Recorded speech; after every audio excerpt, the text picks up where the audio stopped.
see the path to the championship. I can see it. The Coca-Cola 600 belongs to Ryan Blaney. Blaney's learned how to win over the last couple of months. Blaney! Harmon! They spin behind him! It's going to be Blaney! We're going to win this thing. Ryan Blaney is going to win his way into the championship for... You have to run a perfect race to get it. Ryan Blaney is a NASCAR Cup Series champion! What an unbelievable year. What an unbelievable playoffs for us. This is the Team Blaney Podcast. Welcome, everyone, to episode 151 of the Team Blaney Podcast. My name is Adam Rogers, and alongside me is co-host Steve Mez. This podcast is brought to you by fans for fans. Steve and I have been following the drivers of the Blaney racing family for 2 decades, and Team Blaney itself launched on social media back in 2014. Now, each weekly episode of the show offers an in-depth analysis of Ryan Blaney's latest NASCAR Cup Series race, plus news, notes, and special guest interviews all throughout the year. This week, we break down Team 12's run in the Grant Park 165 at the Chicago Street Course. Steve, welcome back to another, what I think will be a pretty fun episode of the Team Blaney Podcast. I think plenty to talk about, the good, the bad, the ugly, and a pretty surprising run in the end for this 12 team. What was the name of that thing? 165 or... Yeah. Burke 135. I don't know. Yeah, it didn't. Once again, didn't make the distance, and they shortened it this year too. In general, before the race. So, man. Yeah, Mother Nature. Yeah, and they kind of like played upon that. But that was the only great thing I would say about it is, you saw that there was a chance of weather, and you figured out a different way to end the race. You set a curfew time. And then once you got to that curfew time, then you had 2 laps. And that was really kind of cool because then you kind of got everybody just racing to the curfew. Everybody knew, it's going to be so many laps, green flag. You know, if it's green flag, they knew 90-some second laps. And so everybody could plan accordingly. Last year was a little more of a gray area. You know, we're going to go to this lap or that lap. But then a caution comes up. Oh, now we're going to change it, or whatever it is. This was very, very set in stone, and there was going to be no green, white checkers either. So once I got to that thing, whatever happened, if there was a caution, that was going to be the end of it. But it made for some real desperate, exciting racing, and the conditions were such too that a lot of guys were kind of over their head and really, doing some things that are really dicey. But on the other hand, it made for great TV, great drama. I will say on the plus side for the event as a whole this year, at least they got all the concerts in. Seemed like people had a really great time at that. All the extra events and hospitality and things that they were unfortunately not able to do last year. All of that got in, had a really great, exciting Xfinity Series race where, the first, half of that race, super exciting. The middle maybe dragged a little bit. End again, super exciting. Great weather. You did get those sweeping views of the city and the cars coming around the track and coming up over the hill, and all of that looked beautiful. Unfortunately, Sunday, we didn't get that. And the weather waited all weekend until the moment they fired the engines. They fire the engines, it starts raining. I could not believe it because I think we said on the show last week, I was mentioning the weather. I was like, looks like it's going to be a great weekend. Very small chances of rain. I think Jeff or somebody said maybe going into the day, Sunday, there's a 10% chance of rain, and they got it. So, man, that was super unfortunate. I do think NASCAR made a lot of great decisions in this race, especially turning it into a timed race at the end. I know you have some tweaks and suggestions that we'll go throughout this that maybe could have sped things up, led to a little more laps in this race that we could have seen. I don't know. Overall, I thought it was a pretty good weekend, and I think we'll save our discussion on whether the race should come back until after we're done with our recap. So let's kick that recap off because I know practice and qualifying was something that a lot of us were tuned into just to see how things would go for this race in 2024. Yeah, Saturday was the fun part. The Saturday was just kind of seeing how things were going to go. We're going to have some good conditions and be able to see what guys can do when it's dry. Brian was Group B here, and he went out and ran about 5 laps in Group B. And then was kind of given the option. He says, you want to come in? We can try make a change to see what happens. But want to try something different. So he does. He comes in and he says, you know what, let's make some changes, see what it looks like. He went out and ran about 4 more laps. The overall single lap was P16 overall between 2 groups. But that was only 1.184 back of the 5 car. So over a 90-second lap, that's a really tight field, time-wise. So we get to qualifying, and this was one of those things where you got to be like listening to the end car, because they can't show you all the guys out there on the track at once. They try to do a good job of showing you the guys that are getting close to that 5th position, on the lap. But he ran 1 lap. The goal was to run 1 lap at the beginning and then go back out, pull the tires, pull the car, get a cycle on the tires, and go back out near the end. And somewhere at turn 11, he says he hit the wall. He tail slapped it. And at that point, he said the steering wheel was okay. And that was the funny part. He said the steering wheel was still lined up because Jonathan asked him that right away. And that usually tells you, okay, well, the car's fine, because that's usually one of the things they do to judge it. But they determined that with the impact that something may have been broken underneath. And because of this, about 4 minutes to go in the session, they go ahead and get on the radio, and Jonathan says, I think we should just hold off because we don't know what we have. And I don't want to send you out there without us knowing what we have. And this was actually an extremely smart move. Yes, they had qualified about what ended up being 17th overall. But what it did was, once they did take a look at the car, they bent the toe link. So they were going to have to change the toe link and move to the back anyway. Running another lap could have been disastrous. It could have been something that would have, definitely, caused them to have to fix a car or bring a new car out even. So Jefferson Hodges is the spotter for the weekend, filling in for Tim. We found out this weekend that Tim had some emergency medical procedure last week, and he hopes to be back this week for Pocono. Hopefully feeling better. And we'll see him next week. But Jefferson was pretty good. From the way they do, Jefferson was going to be spotting, and we know Mule, Dave Nichols will be spotting. And they were like I said, this single lap they did for the qualifying was about half a second out of the top 5. So if he goes back out again, he probably could have got there. So the 5 ends up getting the pole. It was a great battle for the pole with the 5 and the 16, running some spectacular laps. And we get to Sunday, race day, stages of 20, 45, 75, 4 sets of tires. And here's the fun part. To the rear is the 12, the 24, the 21, the 6, the 4, the 7, the 43, the 17, the 66. Now, the 66 failed inspection a couple of times, and that's why they had to go to the rear. Everybody else made unapproved adjustments. And, with the way people were hitting things, I bet you it was a lot of bent or broken toe links, So I asked a question on Twitter, and I don't think Bob actually answered, but I think I figured it out.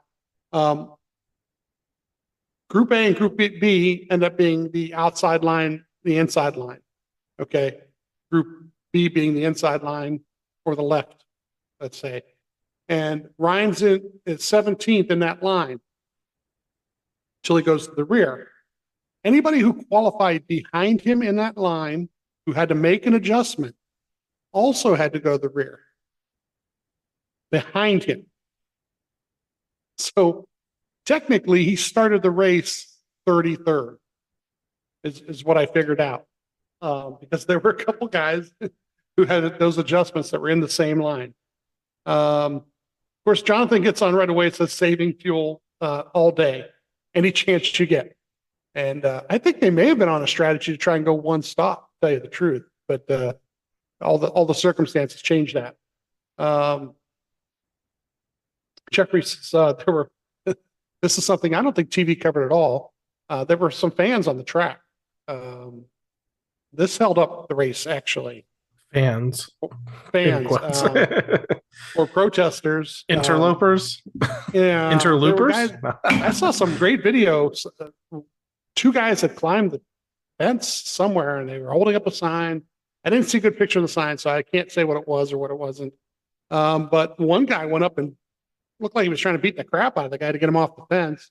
And then the police all showed up and finally got them down. But they had to get a fire truck over there and a ladder and everything else to get them down off the fence. And this did delay the actual like rolling off pit road,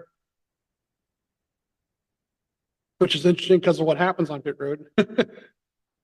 At 4:55, they cover the cars. And Ryan's kind of stayed in there for a little bit. But then NASCAR also declares the wet track for damp. Now, here's something that happened at the start or before they went out. They're given the option to go out with the wets on, run a lap, not at speed, mind you, but a lap, and determine whether they think they should keep the wets on or change to the slicks. And they were given this option. That's the fun part. It wasn't mandated. You have to do this or you have to do that. And what was funny was Jonathan kind of knew there was more weather coming. They went ahead and put the slicks on right at this point. Not all the teams did this. TV did a horrible job of covering this. They made it sound like everybody on pit road changed theirs and then went out and ran this lap. Not everybody did. It's kind of a split bag. And when they come around after running this lap, that's what really gets confusing, is a bunch of guys come in now and everybody thinks they're putting their slicks on. But not all of them are putting their slicks on. Some of them had their slicks on and they were putting their wet weather tires on. So there was a graphic at the end of the race where they literally showed the lineup, and they showed who had the slicks and who had the wets on. They should have done that at the beginning of the race too. It was a great graphic at the end of the race, especially for you to figure out who was going to be, have a chance at moving faster. They should have done the beginning too, because this kind of made of a thing too here. So at 5:03, we get the covers off and they refire. Like I said, they're going to run this one lap. And Jonathan's expecting a brief shower, about 15 minutes or so. Ryan says it's pretty slick on the concrete areas. Jonathan says, I'm expecting more rain, so let's just stay on. Let's leave them on. And Ryan's was hoping everybody came back. The guys who came back in, he was hoping he got positions on them. Because, oh, look, they got to go back in. They're going back in. But they were not going to lose their position on this whole setup. And the initial start, they're behind the 13 car, and it kind of goes to the right. At the end of the first lap, he's up to 28th, and at the end of lap 2, up to 27th here. And lap 3 passes the 22 car, he's up to 26th. The rain tires are gone, and it's funny is what's happened is the weather hasn't hit yet, and he's had enough dry area out there. It's kind of tore up the tires already. It is raining in 11 and 12, which is the 2 turns going to the main straightaway, or going past pit road there. Lap 4, Jonathan says it's going to rain more. Ryan's P28, and some teams have pitted, and they're going to their wets. There were guys out there on slicks. Now they're putting their wets on. They're still raining in 11 and 12 here. Ryan says the tires have no tread on them now, and what he doesn't understand is how some of these guys are kind of better than him on the same thing. Some of the guys are, the guys around him are all running on their wets. But lap 6, he's 32nd, and 54 is leading at this point. Lap 8, back to 31st. And at lap 9, he does pass the 19, gets up to 30th. And lap 11 passes the 2 car to 29th. Lap 12, and they're saying the rain is about 5 minutes off at this point. Next lap, up to P28, 16's taking the lead at this point. And at lap 14, back to 30th, lap 15 to 16, passes Ryan. He's now a lap down. Jonathan says, bring it in if you can, and they're pitting at lap 16, and we get a caution for the 7, and they put more wets on at this point because the rain was still coming. So, but we're P36, 1 lap down, lap NASCAR. Now here's the fun part.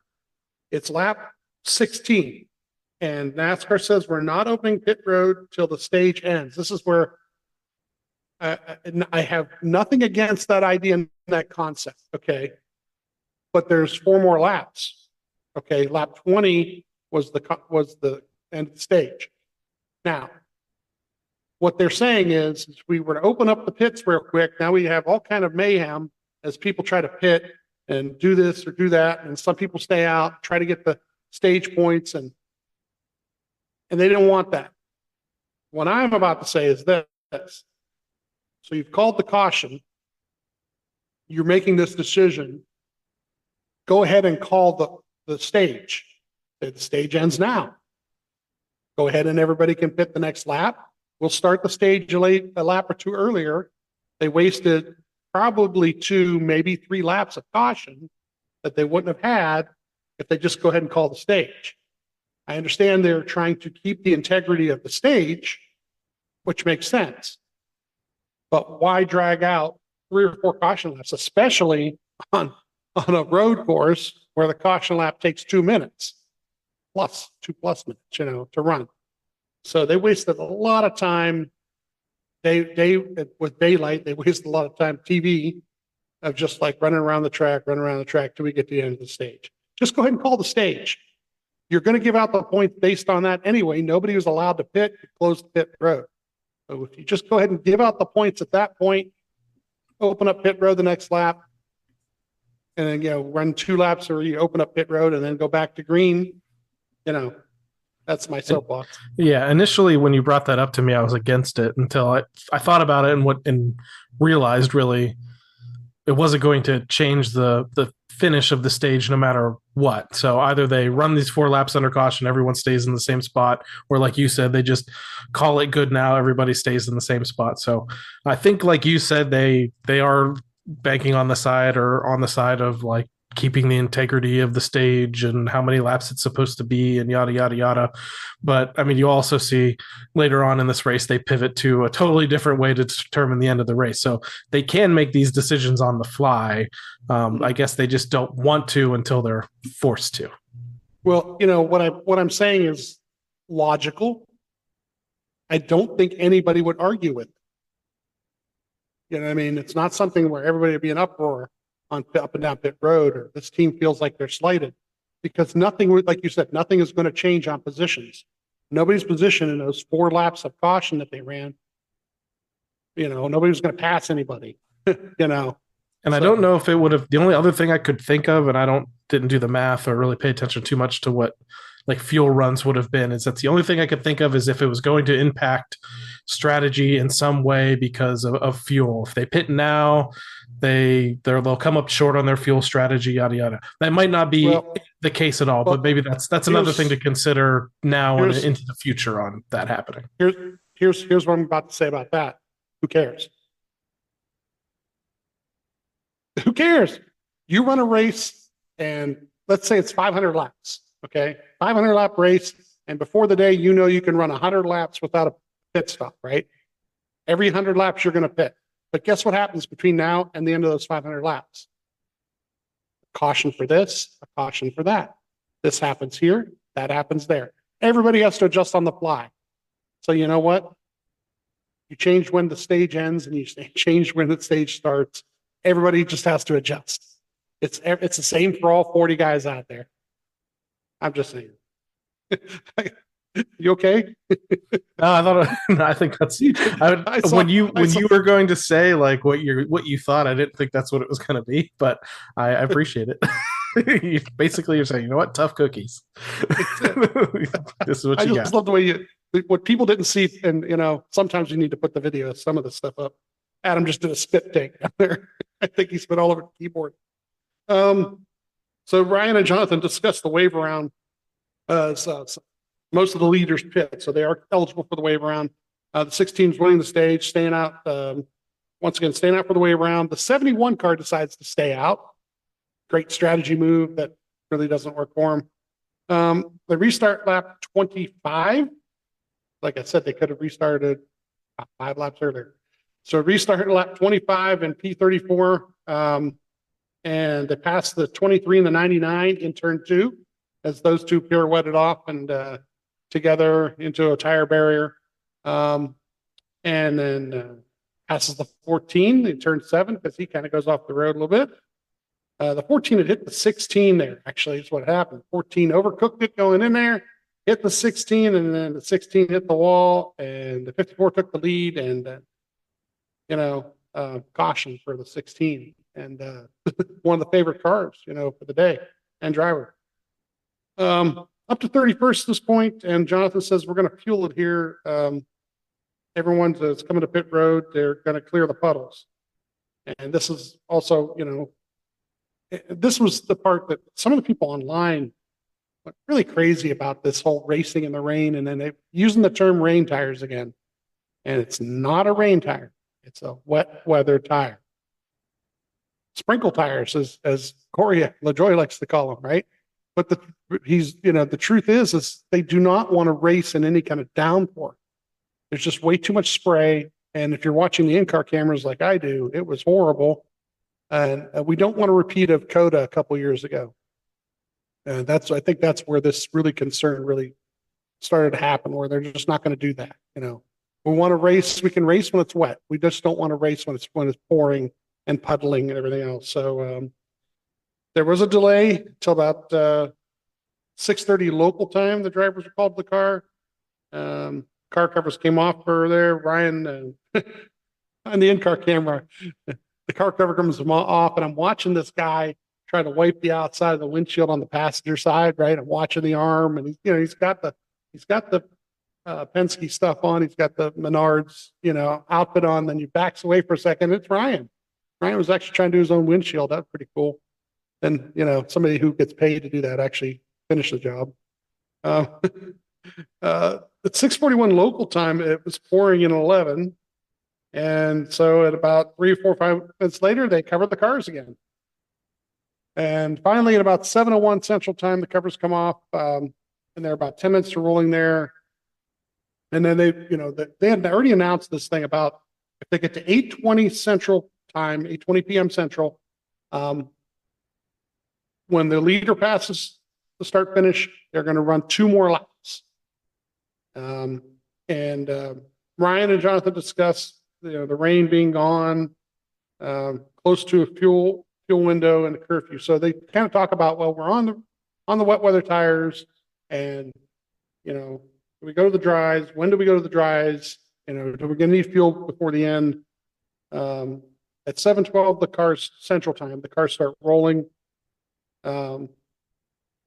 And Jeffrey points out here, unless they change their mind, they're going to do a single file restart. This is also excellent move.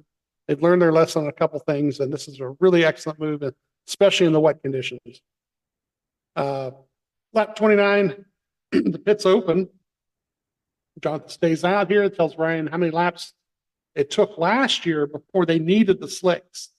So this was kind of interesting, is like, they got notes from last year, went back to it, says, okay, they ran so many laps in the wet before it dried, they got a dry lane, and they restart lap 31 in the single file to the start finish. He's in 27th. 2 cars into the tire pack right away in turn 6. The 11 and the 47 here. At lap 32, he's up to 24th here, and the 20 is now leading. Lap 34, he's stuck behind the 19 and 10.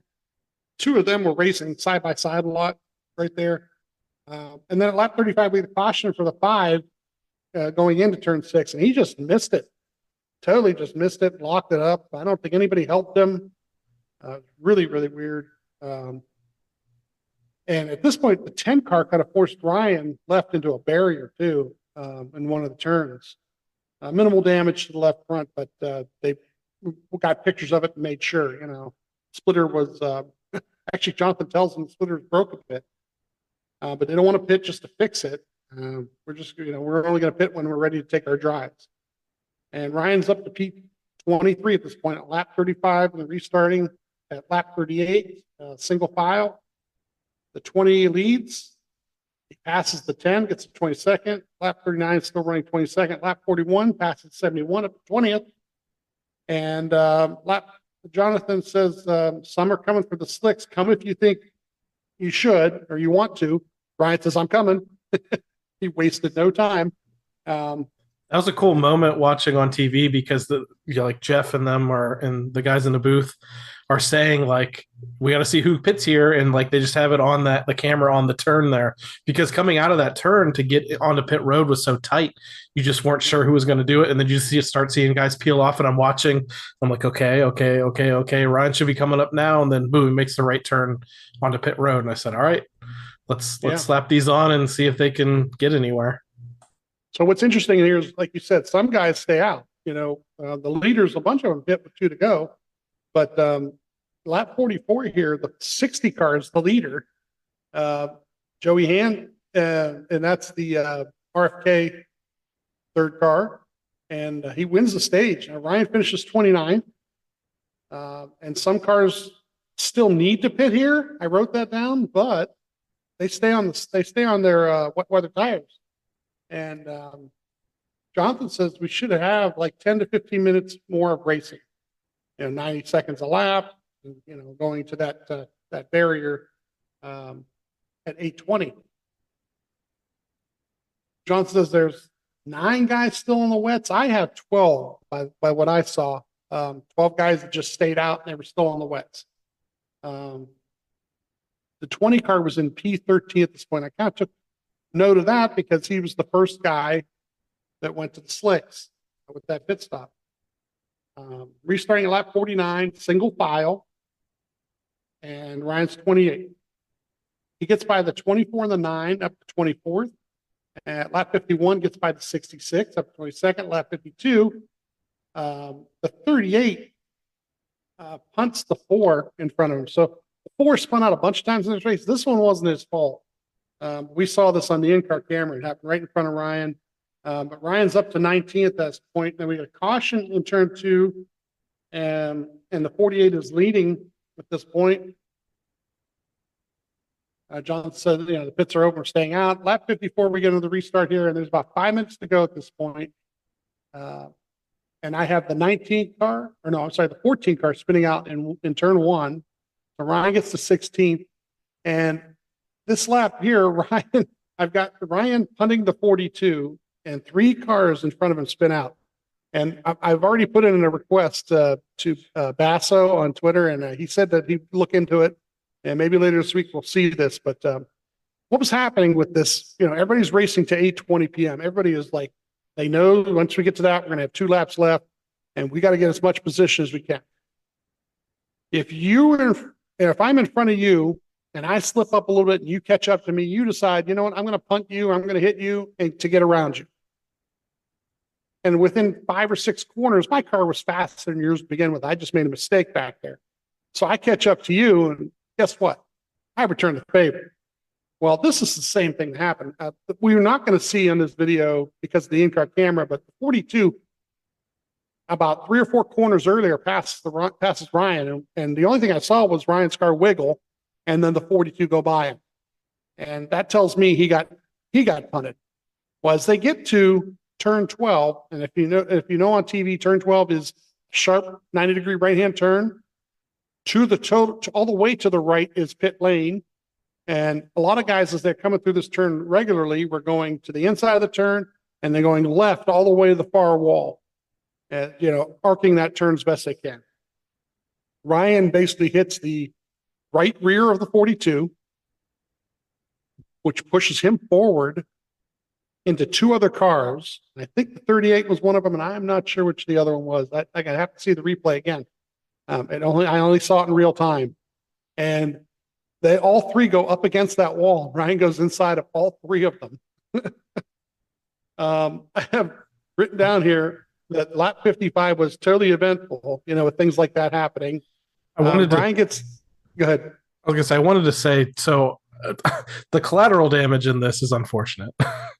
And assuming that Ryan did get kind of punted by the 42 before that, I'm all for this. One thing, and the last however long I've said, 14 years or something, we've been doing this.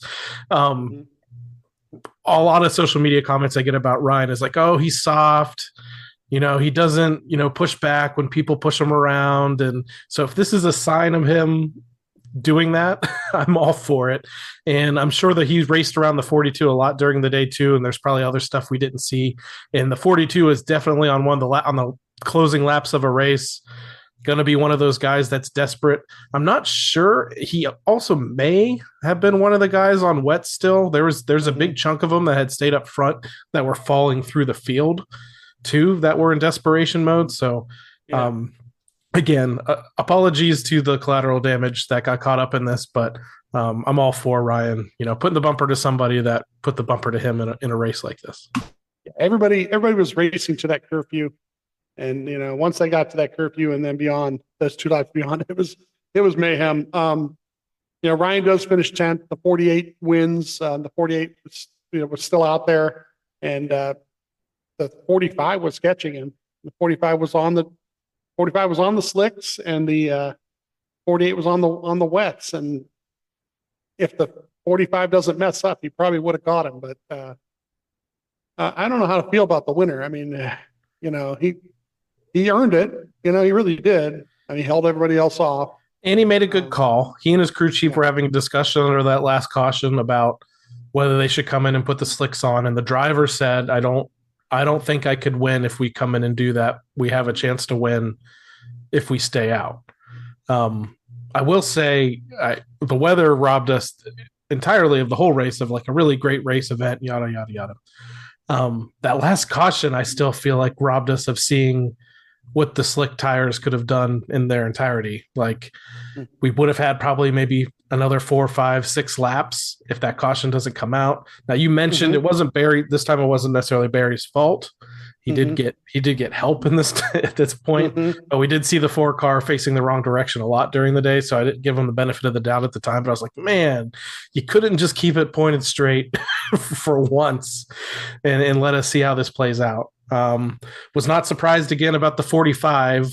I called it a choke job. That's kind of mean. But he's been known, I mean, all the way through his career in the Xfinity series, in Cup, not even like road courses. I'm thinking of like races where like Homestead and stuff where you have to run the wall and things like that. Like he's pushing it all the way to the limits, gets into the wall and kind of kills his chance of winning. But yeah, two weeks in a row with sad Tyler Reddick interviews made me a little sad because overall I think he's a good guy. But yeah. I don't know. I haven't listened all the way through Denny's podcast. I don't know if he called Bowman a hack or if he backed into this one, but he kind of did. I don't know. I never was a Bowman fan. I didn't really necessarily like him, personality, driving style, any of that. But there was like a little part of me when he faced totally different challenges in his life and career than Ryan did, coming out of 2022 into 2023. But the emotions seemed like really similar. Like Ryan kind of felt like a lot of people wrote him off and they were struggling. And then he finally breaks through and gets that win at the Coca-Cola 600 and is like super emotional about it. Bowman has the head injury. He has the back injury from sprint cars. He's under a microscope as being the only driver at Hendrick that's not winning. So the emotion kind of came out of him too. So it is what it is. He was going to get the playoffs, I think, no matter what. But I don't know. I guess it was better than seeing another Bell or Larson, somebody else kind of a win. And now if Ryan wasn't locked in, totally different feeling. I think I'd probably be upset. So yeah, I don't know. Hey, but you know what? 4 top 10s in the last 5 races. # team of the summer. 2 of the last 6 should have been a wins or pretty much locked in top 5. So this 12 team is on an incredible run, and I wanted to bring up the point situation. So Ryan started in the back, did not get any stage points in this race. Thought that was going to hurt him. On the plus side, in this race, you saw Kyle Larson have trouble. You saw Denny Hamlin have trouble. You saw Martin Truex Jr. have trouble. You saw William Byron have trouble. all of these guys that Christopher Bell had trouble at the end too. All these guys Ryan is racing around in the points had trouble. So stage points ended up not mattering. In the end, Ryan Blaney moves up one position in the NASCAR Cup Series point standings, gained a ton of points. Ryan is in the 7th position now, 84 points behind the leader, who's Kyle Larson. Going into this race last week, Ryan was 104 points behind the leader. So gains a big chunk of points right there. That's great. That's amazing. Maybe does have an outside chance of competing for the regular season championship now. Who knows? Big picture here, though. 5th position now. Martin Truex Jr. is now 70 points back. Ryan is just 14 points back of the 5th position in the regular season standings, which would be huge when it comes to bonus points, bonus playoff points that you get at the reset before they head into the playoffs. So just a week ago, Truex was in a much better position there, and Ryan was 31 points back of 5th. So he goes from 31 points back to 14 points back of 5th, totally in striking distance. That's stage points right there in a race. That's a couple good finishes, and he could be right back in a position that he should be in. And if you're paying attention to the race for the regular season championship, it had looked like Larson and Elliott were just going to be fighting back and forth for it, and that was going to be suddenly you have Tyler Reddick sneaking up here. So Larson is the leader. 11 points back in 2nd is Elliott. 23 points back in 3rd is Reddick. And another guy that has a really legitimate shot and can go on a hot streak is Denny Hamlin in 4th, 42 points back. So things are really heating up when it comes to point standings. So it's going to be really interesting to watch the next 6 races or so all the way down the stretch here and see who wins the regular season championship, picks up all those bonus points. And I'm really hoping, as you said, the 12 team continues as team of the summer. And I think that's a great hashtag. I also think they're a team that finds a way. There's been 2 top 10 finishes here in the last few weeks that were probably I don't want to say they weren't deserved. They were just surprising, because you thought in this race, you thought with the damage they had in qualifying, you thought starting in the back, you thought the weather. Ryan hasn't necessarily been amazing on road courses, though he did that other kind of surprising top 10, I think, was at Sonoma. So things are looking up in that scenario. But if they keep doing things like this reminds me so much of what they did last year, so much of what they really did in 2022, staying in the hunt all year long and just barely missing the championship 4 without ever winning a points race. So this is just like in the DNA of this team. If they don't crash out, they're always going to try to find some sort of a way to salvage a really good finish if it's possible. So I thought that was great to see. Yeah, it's what's interesting now is you get this next stretch of races, you're going to see what the engines that they've supposedly brought out some new engines, how much horsepower and how much help they're going to be, especially this weekend coming up. So I said we were going to save this for the end of the recap. And we had some interesting discussion, I think, during the rain delay about this event overall. I want to tell people, if you go to the posts on Facebook, definitely don't go to Facebook. But on Twitter about this race, like any NASCAR post about it, or anybody from the media or analysts that had something positive to say about it, the people kind of come out of the woodwork with their pitchforks and saying, "Oh, it should be in Daytona, July 4th. It's un-American not to be at Daytona," or NASCAR cars shouldn't be on a street course, and all of that kind of negativity comes out. In this race, 2 years in a row is cursed by wet weather. Like I said earlier, I'm really glad most of the event got in, all the concerts got in, all the hospitality stuff got in. Drivers had a cool driver intros thing during one of the concerts the night before. I thought that was great. But as soon as the engines start, it starts pouring down rain, and it's basically like a replay, a little bit of what, maybe even honestly a little worse, of what happened last year. And year 3, Steve, I think there's buy-in from the city. It's worth pointing out that the mayor of the city showed up to the racetrack and at the driver's meeting in a driver's suit, like in a fire suit. He was one, I think, that had just taken over a contract basically after he was elected mayor that another mayor had signed, and wasn't really a little bit wishy-washy on whether he liked the race being there in the first place, but they did agree with some little contract changes to allow them back for a second year. Year 3, Steve, I want to hear your thoughts on whether you think the Chicago street race deserves to be on the schedule for a third year. Yeah. It depends on what time you catch me, I guess. Earlier in the afternoon yesterday, I was not as enthused. It was just that it was almost like Mother Nature was trying to tell you something. Like Mother Nature was trying to be like, oh, you know what? You guys really shouldn't come here. We're going to make sure you don't, but truthfully, they deserve at least one more shot with good weather. You really would like to see what would happen if they could run a whole complete race in a complete day, because on Saturday, you got that. Saturday, there was no rain. Saturday, the Xfinity boys showed up and they had a fabulous race. And this track course, street course, really was under dry conditions, really fun to race on, and would have been a lot of fun to watch the guys run good lap times. And sure, you got a little mistake or two, but not have the mayhem, that we had on Sunday. Really good guys survived some of that mayhem, but sometimes the mayhem eats you too. But overall, I think they deserve a third year. And then, then we discussed a little bit in a texting. Then we figure out what city to move it to next. Do 2 or 3 years in a city, then move it to another city. Like maybe you run it around Pittsburgh. That'd be great. I think I said to you that I want a third year and I want the weather to be good. Now we got a second year and the weather was good for most of it until the Cup race started. Ideally a third year, they'd get another one and everything would be perfect. The weather would be great. I said that I don't even think the racing matters. I think this is an event, a made for TV event that's more about the wide shots and seeing the cars, driving down the road and seeing the lake and seeing the fountain and seeing the skyscrapers in the background, seeing the people, standing on park benches and things, like trying just to get a view of the track, seeing the people hanging out of the windows of the hotels and things, getting views of the track. This is like a made for TV event that isn't necessarily all about the racing and whether it was the greatest race you've ever seen. And we've been robbed of that the last couple of years.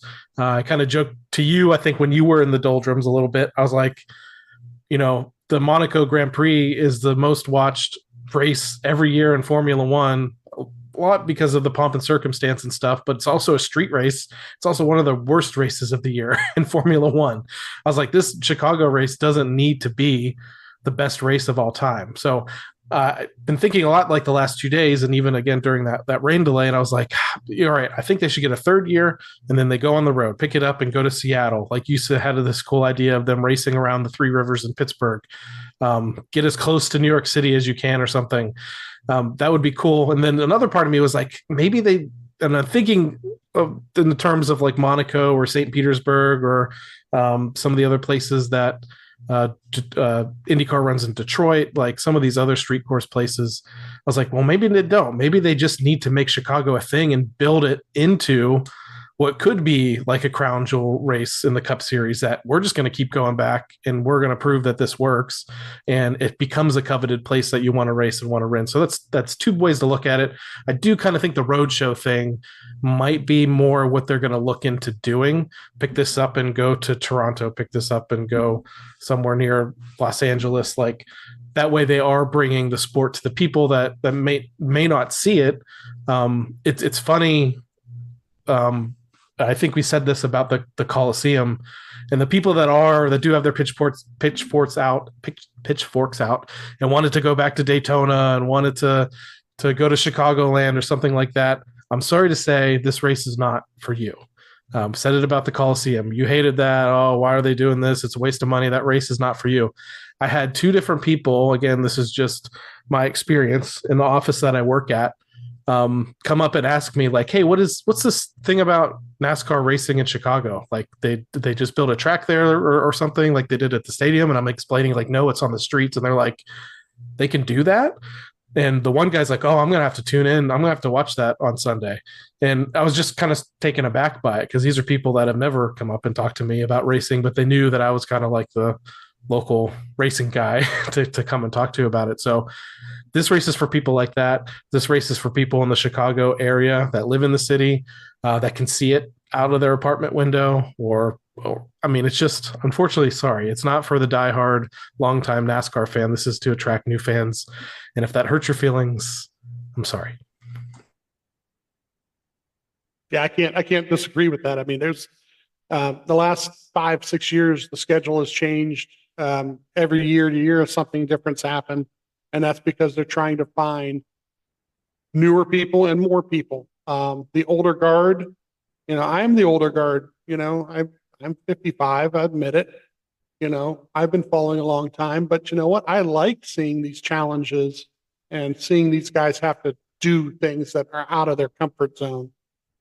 You brought up an interesting point about before about Daytona on the 4th of July. They don't want us. They don't want it back on the 4th of July. Yeah, they have enough tourism in the area at the beaches that time of year that they don't need NASCAR that weekend. It's actually a bonus for the city and the region to have NASCAR have a separate date that's in a different month, weeks apart. So it's like they get a bonus, influx of tourists. So it actually helps them out by NASCAR not being there over this weekend. So sorry.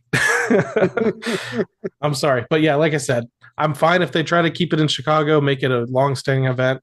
I do feel like it would be cool to see them make 3-year agreements with different cities all across the country and make just the street race in general one time a year. It only needs to be once a year. I'll say that once a year, street race somewhere cool. And the drivers, have you heard, even in these previous years, I heard going into the first race, there was some negativity.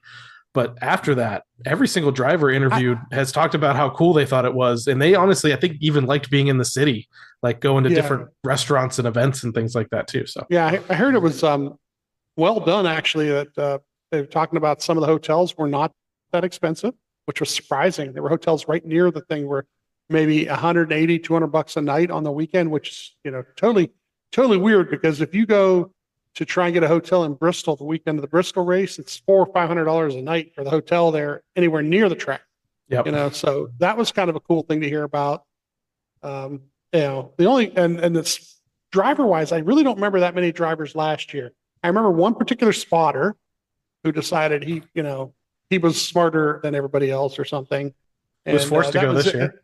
Yeah, he had to go there this year. So, deal with that, buddy. For the most part, the people within the sport are smart enough to know that you try these things, you see if they work, and you're trying to forward the sport. And it seemed like it's doing that. Here we are, we're talking about it for 10, 15 minutes, and we're talking about driving around the 2 stadiums in Pittsburgh or something, or driving around Seattle, around the Space Needle in Seattle, or whatever it might be. So, these are things that they, you never know, they may happen. Yeah. And now, just like building a track at a stadium, they know that NASCAR can put on a race in the streets and be pretty successful, even when they are facing adverse weather conditions. So that mostly wraps up our week recapping the race at the Chicago Street Course, but we do have our Team Blaney NASCAR Fantasy Live League recap to go through from the Chicago race. So I'll go through my starting lineup first, and I bet a ton of people had their fantasy weekends just wrecked, because you're probably loading up on the guys that looked really good in practice and qualifying, have looked really good on road courses in the past, and met unfortunate ends in this race. So my starting lineup, our buddy Michael McDowell in the 34 car got me 32 points. Tyler Reddick, runner-up in this race, got me 37 points. Ty Gibbs got me 42. Our amigo Daniel Suarez, with all of his excitement on the final lap, which, hey, by the way, Chase Elliott doored somebody on the cool down lap. Everybody that's jumping on Bubba. Yeah. You can see those posts on social media. He did door Mr. Suarez. So he got me 27. Christopher Bell, this was going to be a lot better until he and his teammate got together in the closing laps. Bell ends up only getting me 10 points. Garage, this was a move I made. I think I had Suarez in the garage. I made this move after the 16. Got clipped by the 14 and sent into the wall. So Shane Van Gisbergen, or it's funny on this fantasy lineup, it just says Shane Van. So NASCAR Fantasy Live can't even pronounce his name. Shane Van here had 11 points sitting in the garage.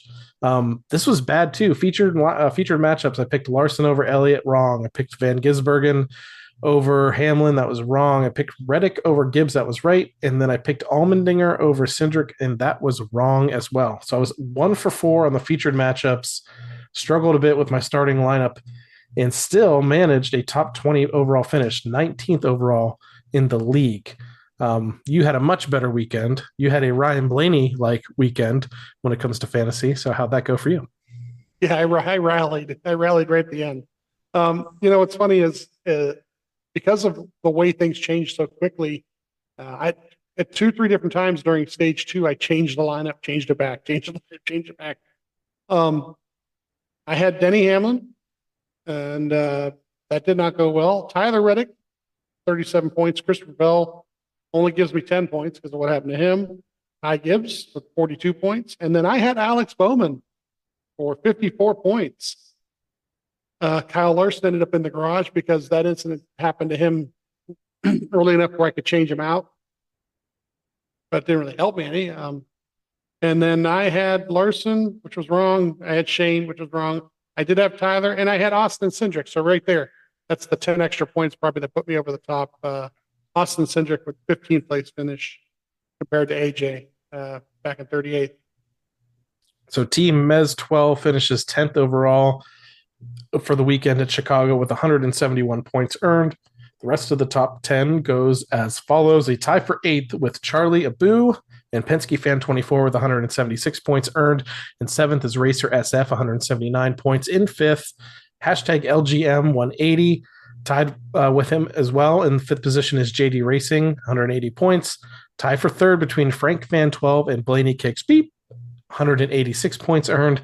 In 2nd, our friend Chelsea Megan, 1912, 196 points. And in the 1st position, Alyssa C, 212 points earned on the weekend at the Chicago Street Course. So congratulations to Alyssa on winning the weekend. Now let's take a look at the overall standings in the Team Blaney NASCAR Fantasy Live League. I'm going to scroll down. I've moved up a little bit in the world. It's amazing how one decent finish can get you out of the 40s. I'm now in the 35th position. Team Blaney host Adam, 3,545 points earned. You as well. Remember when you were back there in the 25th, 26th area round with me? You vaulted up the standings once again. Mez 12, 17th position, 3,752 points overall. Now here, let's go to the top 10. In 10th, Zero Schlitz given 3,835 points. In 9th is Blaney or Bust, 3,837. 8th is Penske Fan 24, 3,859. 7th, Factory of Sadness 6, 3,870. In 6th is Charlie Abu, 3,885. 5th, Blaneyac 10, 3,905. And 4th, Racer SF, 3,927. In 3rd, Alyssa C, 3,935. In 2nd, Frank Fan 12, 3,966. Closing in on the leader that remains the leader. I can't remember when they haven't been leading this year. Go Larson, 1st position, 3,995 points. So Frank Fan 12, you are closing in. We are cheering for you to bypass Go Larson to get into the lead here in the Team Blaney NASCAR Fantasy Live League. So now that brings us to, I think, one of your favorite tracks on the circuit for a variety of reasons. Another favorite track of Blaney fans, also for a reason that happened back there in June of 2017, and that is when Ryan Blaney scored his first NASCAR Cup Series victory after battling Kyle Busch and then later Kevin Harvick all the way to the checkered flag. Again, amazing moment. Still remember that moment. Know where I was, know where I was watching, and got to see history of a future NASCAR Cup Series champion win his first race. So that was at Pocono Raceway. That's where we are this weekend.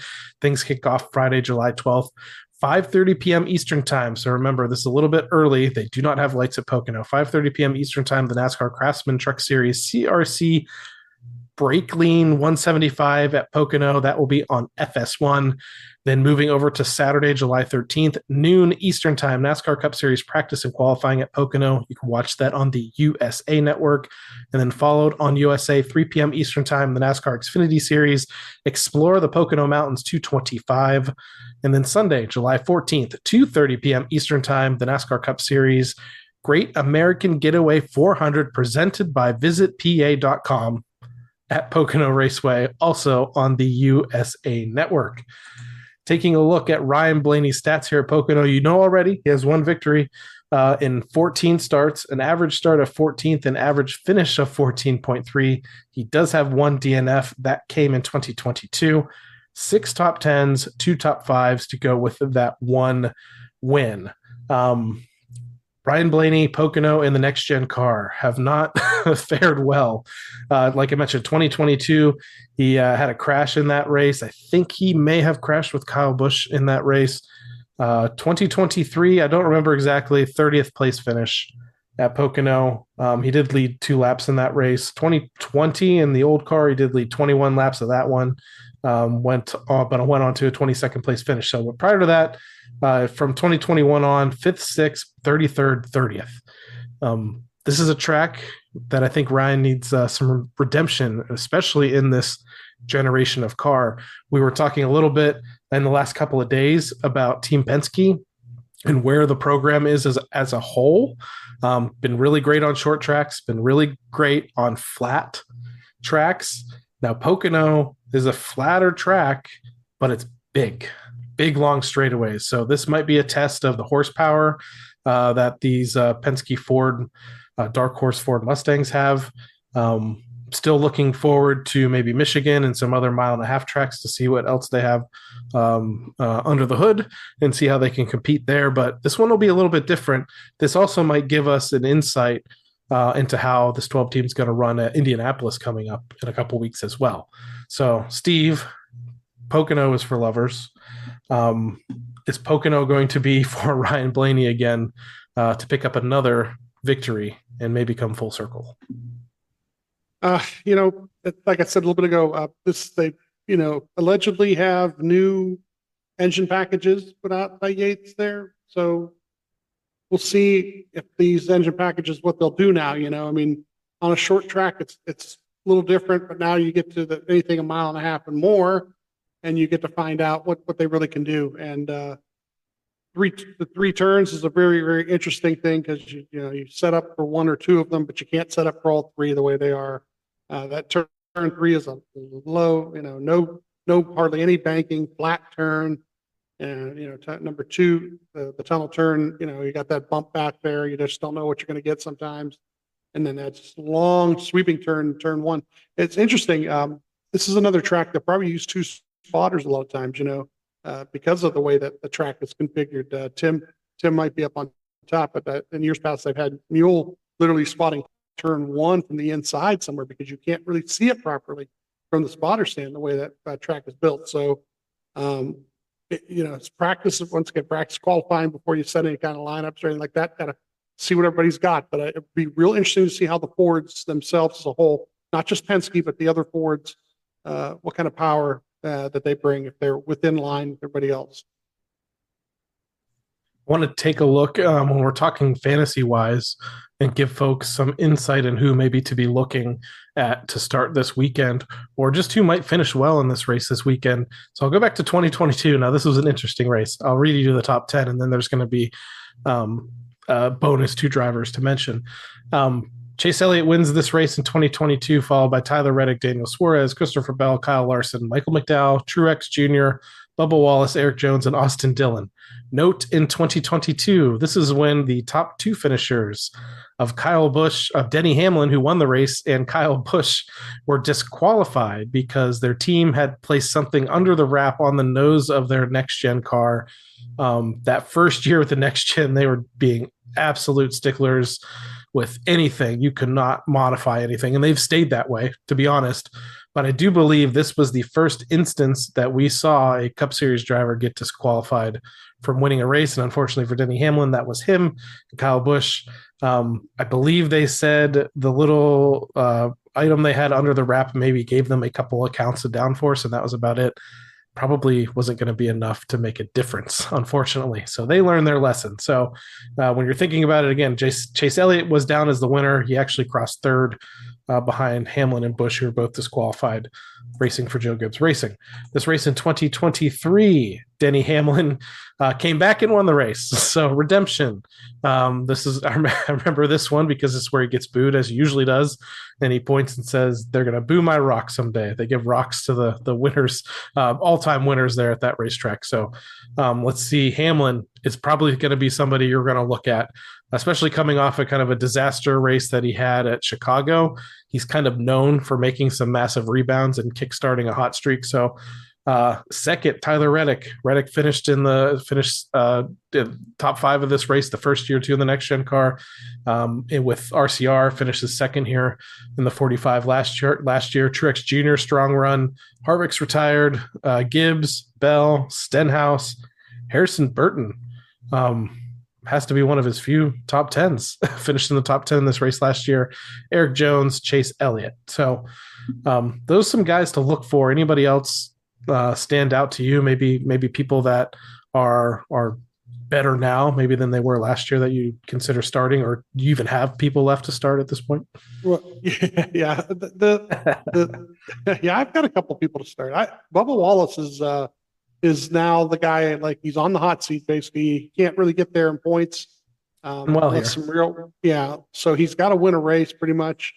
And I think this is one of those tracks that they'll do, 2311 will show up at all these speed tracks and show up. So, he didn't run that bad this past weekend at Chicago, to tell you the truth.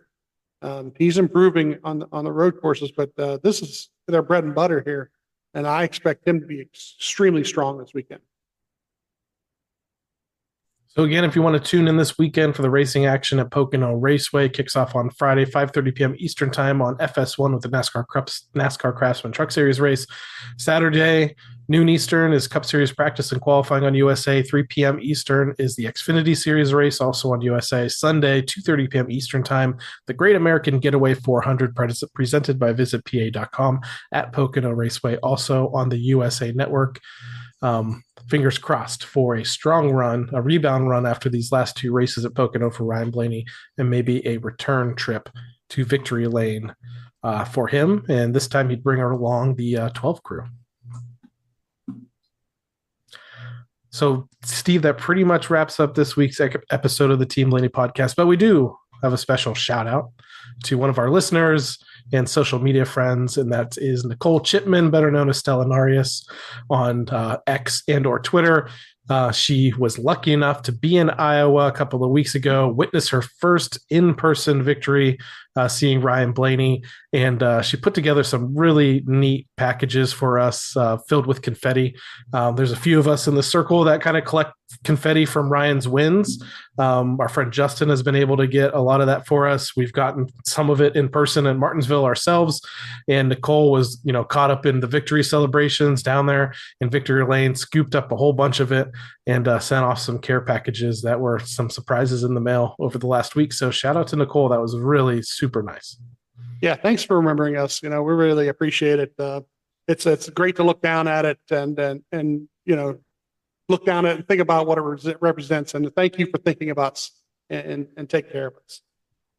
So thank you, everyone, and Nicole, once again, for tuning in to this episode of the Team Blaney podcast. You can interact with us on Facebook and X at Team Blaney, and on Instagram and TikTok at Team.Blaney. We'd also like to encourage you to support the Ryan Blaney Family Foundation. Ryan's official charitable organization benefits brain health causes like UPMC Sports Medicine and the Alzheimer's Association. To learn more, visit RyanBlaneyFamilyFoundation.org or follow them on Facebook, X, and Instagram. So for my co-host Steve Mez, I'm Adam Rogers. We'll catch you next time right here on the Team Blaney podcast. Hey, get well, Tim. Hopefully we see you this weekend and next weekend at Indy 2. And good night, Bratislavia. Check out the TikTok. Well, thanks everybody for coming. I hope you enjoyed it.